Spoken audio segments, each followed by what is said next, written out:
Fellowship of the Broken, Making Sense of 12-Step Recovery by Angelo. Chapter 6. The Nature of Consciousness. Human beings have been exploring the depths of consciousness throughout the ages, and many have tried to communicate their understanding through their respective languages and cultures.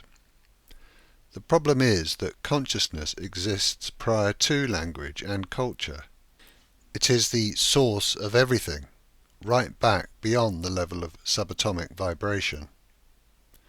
Language can point to consciousness, but can never fully describe it, because ultimately there are no pre-existing words to do so. This is why metaphor and parable are so widely used to try to communicate that which cannot be described.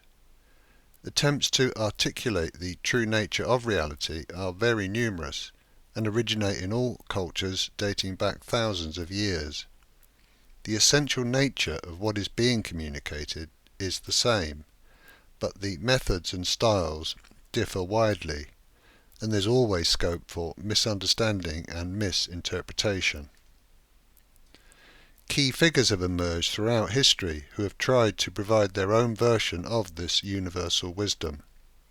Their resulting spirituality is perceived as something special, and this creates an aura of saintliness and perfection, which in truth is unrealistic. The wisdom is turned into teaching, and this in turn creates scripture, doctrine, practice, devotion, and institution. As time passes, the core understanding becomes distorted and diluted.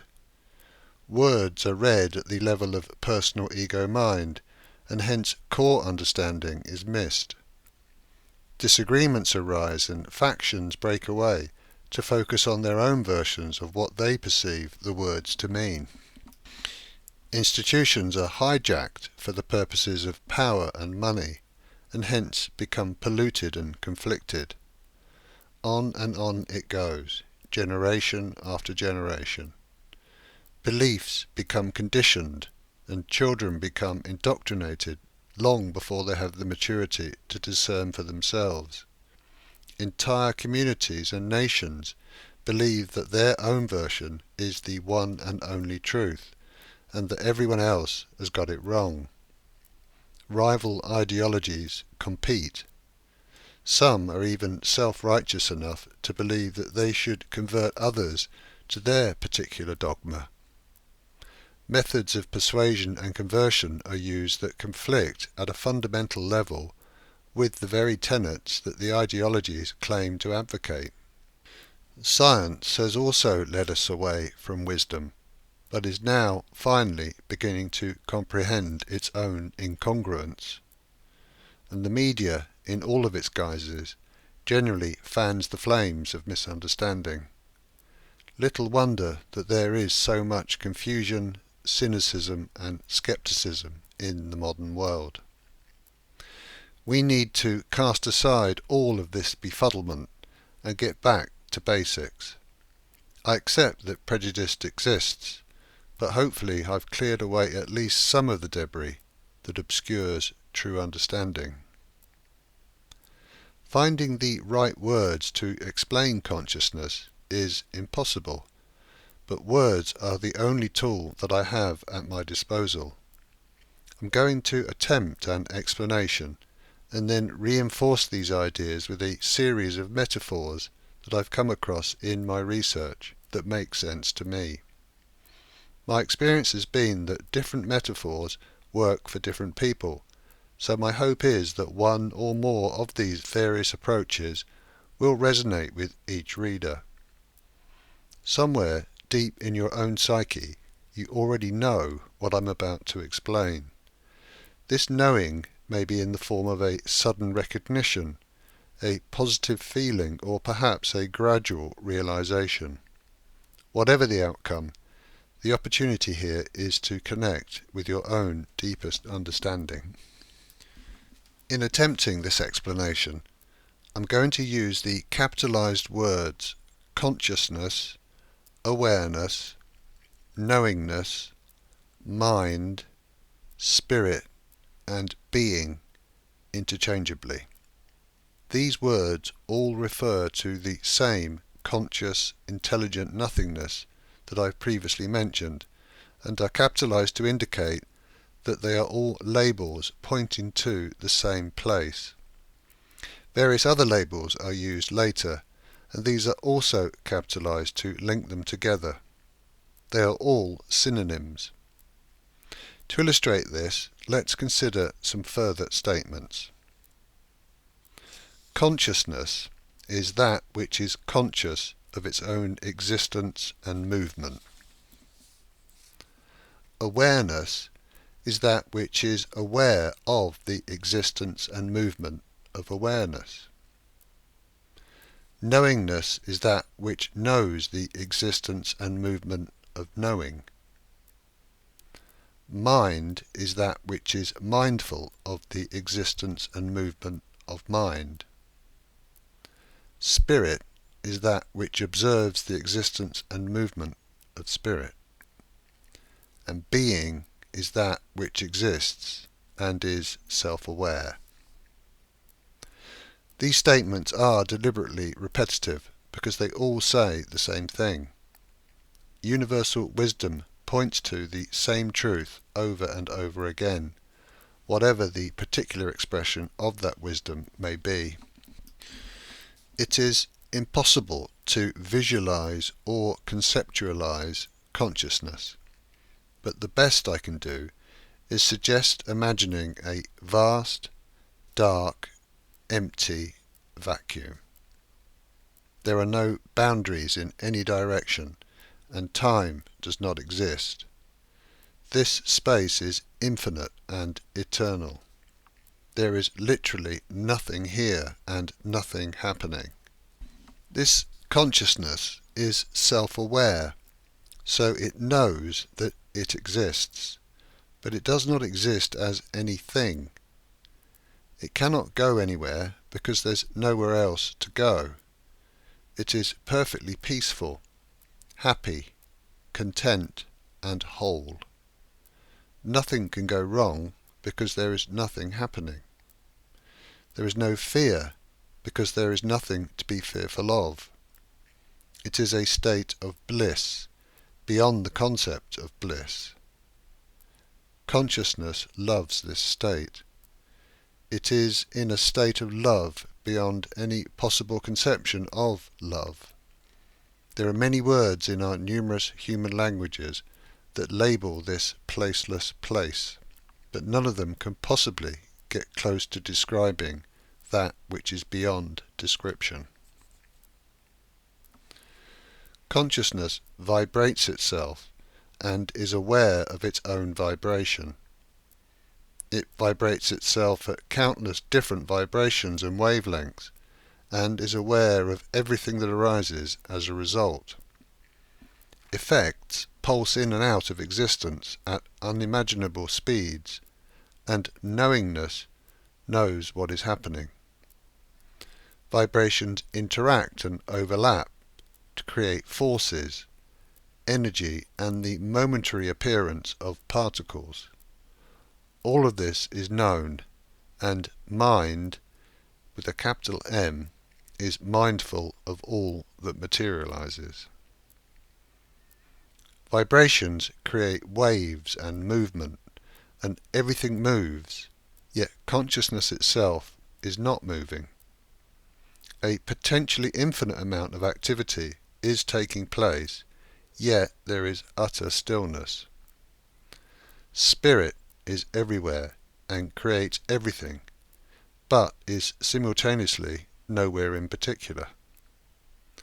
Consciousness is vibrating in the eternal moment of now, but time is not passing. Time does not exist. It all just changes from moment to moment and stays exactly where it is. Knowingness knows that all of this is happening and retains its own knowledge. This knowledge gives rise to yet more combinations of vibrations, creating yet more complex configurations. Forces interact with each other, creating yet more effects. The momentary subatomic particles combine to produce larger and larger particles, which in turn produce the atoms that give rise to the basic elements. None of this exists absolutely, but it appears in awareness momentarily, pulsing in and out of existence at incredible speeds, and it is all known. It is all the movement of spirit, and is observed and known by spirit. It is all in mind with a capital M, and mind with a capital M is aware of everything at every moment. Basic geometries evolve, which combine to produce complex patterns. Simple elements combined within these geometries to produce molecules, which appear as gases, liquids, and solids. These seemingly permanent materials interact with each other to produce yet more permutations, including light. The potential is infinite and manifests in diverse and unique expressions. Consciousness knows all of this and uses this knowledge to add more and more complexity. The scale is vast and again beyond imagination. Everything is taking place within consciousness, is made out of consciousness, is known by consciousness, and is taking place moment to moment beyond the concept of time. Everything is happening, yet nothing is happening in absolute terms. This is perhaps the biggest paradox of all. As the layers of complexity evolve, consciousness condenses its own vibration and scope in order to remain aware of its own activity at each level. Pure, infinite, unlimited consciousness is aware of its own activity at the level of infinite existence, but as it reduces its vibration, its own awareness naturally becomes more limited at the more confined levels of finite existence. These layers or levels are not definable in precise terms, but are more of an ever-decreasing continuum of vibration. This introduces the idea of density. It is still all consciousness within consciousness, but the awareness condenses and limits itself the more the vibration decreases. This means that mind with a capital M itself gradually limits its own infinite awareness and knowing the further it evolves towards finite experience. And remember that we're using the word mind with a capital M interchangeably with consciousness. So we're saying here that the original mind or source mind is gradually and naturally limiting its own awareness and knowledge as it creates finite perspectives within the infinite realm of possibilities. Even though there is a limitation in awareness and knowledge as we approach a finite perspective, it's important to grasp that consciousness itself is not changing its nature absolutely. A good analogy here is the behaviour of water in the material world. At its lowest vibration or coldest temperature, H2O appears as solid ice. When the temperature increases, it gradually becomes liquid water. The liquid water state remains as the temperature rises, becoming increasingly agitated until it finally transforms into water vapour or steam. Despite these different states and appearances, the fundamental nature of H2O remains throughout. All that is changing is the vibration. At high vibration, H2O is gaseous and able to move freely. At reduced vibration, it appears as a fluid with a limitation in movement. Once it reaches an even lower vibration, it becomes a solid, and is very limited in movement. All of these apparent states exist, yet H2O is not changing its nature absolutely. If we continue the water analogy further, with ever increasing vibration, then eventually H2O breaks down into hydrogen and oxygen. This may seem to invalidate the analogy, but actually it can give us more insight. Yet further increases in vibration would cause the atoms to break down into their component parts, then subatomic particles, followed by yet smaller particles, and eventually to the unified field, or consciousness itself. So starting with consciousness and reducing the vibration, we go back the other way, from spirit to subatomic particles, to atoms, to hydrogen and oxygen, to H2O, to water vapour, to water, and finally to ice. It's all a vibration of consciousness at gradually reducing frequencies and increasing density, producing a variety of different appearances and properties. Consciousness is fully present every step of the way because it is that which is vibrating. Infinite mind is fully present at all stages or states. It becomes gradually compressed and limited in awareness and knowing as the vibration decreases, but it retains its infinite potential in absolute terms. This may seem implausible, but as noted in the previous chapter, science has already proved that a vacuum at any volume is infinitely dense and contains infinite energy and mass. It's also proved that the chances of complex creation being random are so infinitesimally small that creative intelligence must be a certainty. So the idea that consciousness can be finitely limited and infinitely unlimited simultaneously may seem at first to be unbelievable, but is in fact just another paradox. Both states exist and are true, but the absolute truth of consciousness is infinite and eternal, just as the absolute truth of the smartphone application is binary. Yet more complexity arises, and the infinite potential of forces, energy and particles combine to give rise to diverse forms of organic life.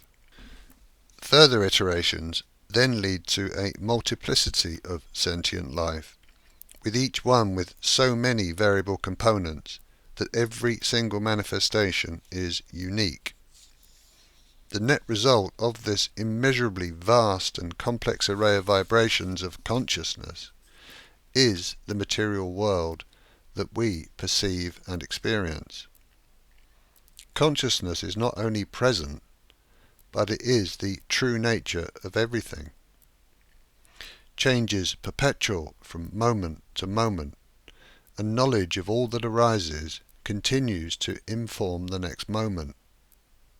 This is the underlying nature of growth and evolution. Knowingness is learning from its own knowing and is using this knowledge to evolve at all levels. Consciousness itself is not evolving because it never changes, but the vibrational complexity is evolving. Consciousness is evolving and is not evolving. This is yet another paradox. The whole unified field is arising and disappearing in each infinitesimal moment, and this is replicated at the level of the material world in the form of birth and death. It is all the equivalent of breathing in and breathing out. The same patterns arise at all levels. Consciousness exists not only at all frequencies, wavelengths and levels, but also across the whole spectrum of density, while still retaining its absolute infinite nature. Universal mind is present at all layers of density, yet still retains its ultimate, absolute, infinite, eternal nature. The nature of infinite mind is happiness, peace, love, and unity, and these qualities are ever present, yet are gradually limited as the density increases. As mentioned previously, this limited form of mind naturally includes a state of compression due to increased density. A helpful analogy here is to imagine taking a bath sponge and squashing it with your hands into a tight ball. By applying force to the sponge, it is compressed and the density increases. This state of compression now includes an inbuilt tendency or urge to return to its previous form. This urge will remain until the return journey begins, and will gradually diminish as the sponge expands back to the state from which it started. If we now release the sponge, it does indeed expand back to its original nature. The compression existed momentarily, but it is now released. Applying this analogy to universal mind, we see that infinite consciousness naturally compresses itself into a limited form in order to be aware of itself at a finite level, and that this compression creates an inbuilt urge to return to its original nature. The urge is to return to happiness, peace, love, and unity. This urge manifests in all sentient beings as desire. All human beings desire happiness, peace, love, and unity. These desires exist naturally in mind at the level of humanity, and are obviously desires of spirit or spiritual desires. Unless and until these desires are satisfied by a return to the original nature of universal mind, there will always be a sense of longing for something intangible and out of reach. This is the core driver of suffering. Every individual human version of universal mind, known as the personal ego mind, is longing for this inbuilt suffering to be relieved, but there is much misunderstanding as to how to best achieve it. We may all have our own ideas about how to relieve this longing, but none of them will ultimately work, because the metaphorical sponge is still in the state of compression. The sponge will always stay in a state of compression until it is released, and likewise the personal human mind will stay in suffering until it recognizes and returns to its original nature. So everything that we've covered so far points to the underlying reality of consciousness and the original nature of universal mind. The materialistic assumption has been that consciousness originates in the brain and is somehow the result of long-term random material evolution. Albert Einstein was a deeply spiritual man and credited much of his creative work to intuition and inspiration rather than intellectual brainpower. When he died in 1955, his brain was removed and analysed to try to ascertain what physiological differences might explain his genius. The results were inconclusive and remain the subject of disagreement, but such is the power of assumption that genius must arise from the physical brain. It would make more sense to see that Einstein had accessed deeper levels of consciousness, or universal mind, and that his ideas were revealed to him rather than manufactured by his intellect. This certainly seems to have been his own personal view, which in itself is pretty compelling. The best analogy that I've found relating to this misunderstanding of the brain is from physicist Nassim Haramein, who says that, quote, "Looking for consciousness in the brain is like looking inside a radio for the announcer," close quote. This simple quote provides a lot of insight. A human voice originates from a human being, so without prior knowledge, it would be reasonable to assume that a minuscule announcer was actually inside the radio. This is the equivalent of assuming that consciousness originates in the brain. We know, of course, that the announcer is not in the radio set, but elsewhere, and that the voice is being captured at source and transmitted via radio waves. These radio waves are detected by an antenna, processed by electronic circuits within the radio, and then converted into sound through a loudspeaker. It is this sound that is heard by the listener and perceived to be the announcer. So the apparent reality of an announcer is seen through, because the listener knows the underlying reality. We don't have to think about this each time we listen to the radio, because we already know it to be true. This is a good example of how understanding completely changes our perception of apparent reality. Applying this analogy to consciousness, there is an assumption that the activity of mind originates in the brain. And this seems reasonable without any prior knowledge. We now understand that consciousness is everywhere and everything, including the brain. The brain is the equivalent of the electronic circuits in the radio. It is the processor of consciousness rather than its originator. The output from this processing is the various elements of experience that we mentioned earlier, namely thoughts, images, emotions, sensations, and perceptions. This is a very important stage in our understanding. The brain is the processor, but consciousness or universal mind is the originator and the substance of experience.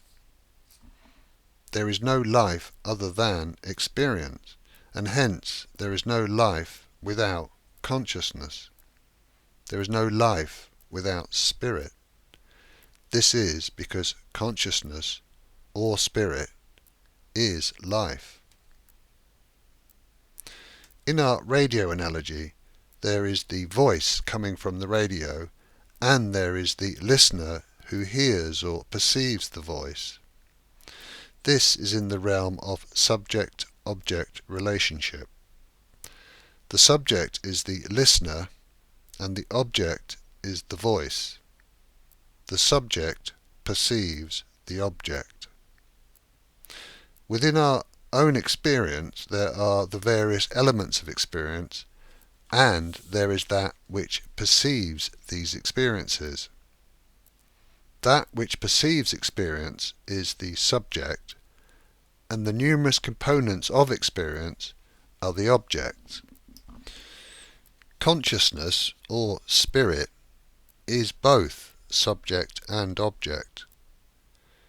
Consciousness is processing itself through the brain and is then witnessing the resulting experience. Consciousness is the originator of experience, the content of experience, and the witness of experience. All of us experience life on a personal basis, so we need to reconcile this wisdom of consciousness with our actual day-to-day experience. Otherwise, all of this will just be philosophical theory.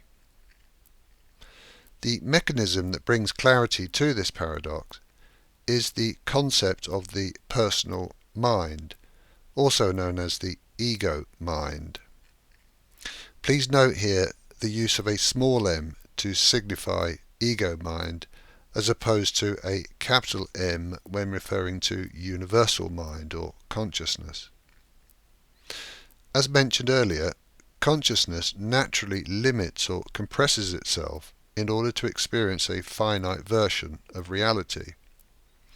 In human beings, this limitation or compression results in the personal ego mind. The ego mind is a psychological construct that is neither an entity in its own right, nor has any tangible reality, yet seems to have tremendous power and influence in our lives. There are various conceptual elements to the ego mind, some of which are inherited and some of which develop through our particular experiences and conditioning. We will cover these elements in a later chapter, but for now we will refer to the personal ego mind as a single unit. This personal ego mind is our unique instrument of experience. It is, if you like, an individual lens through which consciousness perceives the experience that it creates. Our individual experiences feel personal, but the ultimate witness is non-personal, universal mind. The ego mind is part of our temporary body-mind existence. The body-mind feels very personal, but it's all a product of consciousness. The body-mind has a lifespan, and components of its core functionality include the instincts for survival and reproduction. The instinct for survival manifests as self-centered fear, and this gives rise to a range of negative emotions, as noted in a previous chapter. These emotions are necessary for survival of the body-mind. We perceive them as negative, but they do have a purpose. And self-centered fear is also part of our drive for community, as it provides us with protection and access to the exchange of mutual support. And the instinct for reproduction manifests as lust and nurturing, both of which add to our social drive. The ego mind is therefore a multi-purpose tool for experiencing, with built-in instincts for survival and reproduction. It may be very sophisticated and have a range of uses, but ultimately it is just a tool. The personal ego mind is not who we are. The temporary body-mind is not who we are. The voices in our head are not who we are. We are that which is aware of all of this. We are awareness itself. We are consciousness itself, masquerading as a self-centered person in order to have a unique, finite experience within the infinite realm of possibility. The nature of consciousness is nothing and everything at all stages in between. The nature of awareness is that which is aware of itself in all of its guises. The nature of knowingness is all knowing. The nature of universal mind is both subject and object. The nature of spirit is universal. The nature of being is existence. It is all one. Consciousness is infinite and eternal. Consciousness is not somewhere else. Consciousness simply is. We are consciousness. I am that, and so too is everyone and everything in every moment. This model of consciousness that I've tried to describe is the core wisdom that underpins all spiritual traditions. It also informs philosophy and science and explains all aspects of experience. The next few chapters will use a range of metaphors to try to approach the same understanding in different ways.